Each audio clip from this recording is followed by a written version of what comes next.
Hi there and welcome back. It's good to see you, and I'm glad things are going okay. It's the start of summer, and it's getting hot, and it's beginning to get to be one of those days where you go outside and you come inside really thirsty. Well, we talked a little bit about Elijah and how when it was a hot time and there was no rain and people were getting thirsty and the plants and the crops were all dying off, how the birds were bringing him food because God had made arrangements so that he would be kept safe even in that kind of situation. Well, today we find out about what happened next in his story. And it has to do not only with him, but with a couple other people that were going through the same hard times. The Bible's story goes like this. It had not rained for a very long time. Even the brook Elijah drank from began to dry up. Now there was no water left for him to drink.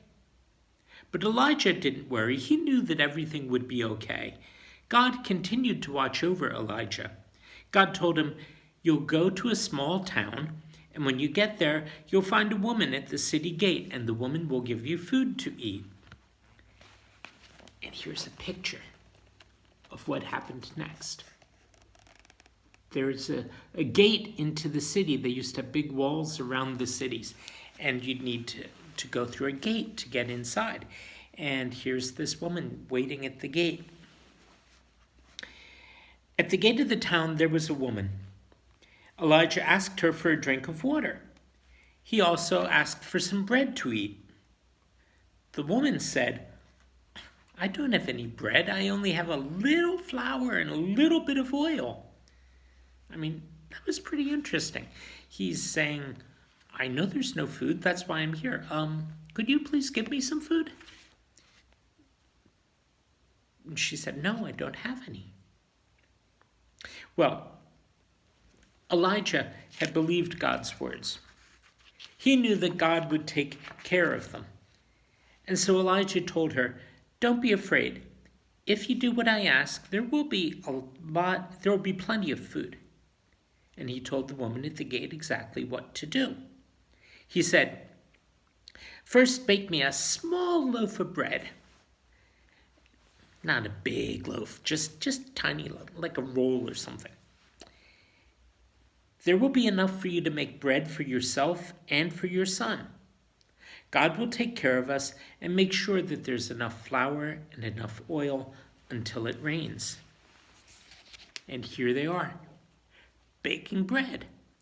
And every day there was just enough to make enough bread for the day, all three of them. And the whole time that the rain held off, there was always a little bit of oil in the jug and a little bit of flour in the basket. And it was enough. They didn't have a lot, but they had enough. And they shared it with each other. And that's one of the things that happens. When things run short, is a time when people start thinking that they have to grab everything for themselves. But when things run short is also when people find out, you know what, if we share, there's usually enough to go around. It might not be a lot, but it'll be enough. The woman believed all the things that Elijah told her. She baked the bread. And just as Elijah had said, there was enough flour and oil to make food for all three of them. And that was an important lesson that she learned and that her son learned. We forget that he was there in this story too, watching everything that was happening. And just like the birds took care of Elijah because God told them to, God told Elijah how to help take care of the woman and her son, and told them how to help take care of him. And God helps us all, not when we help ourselves, but when we help each other.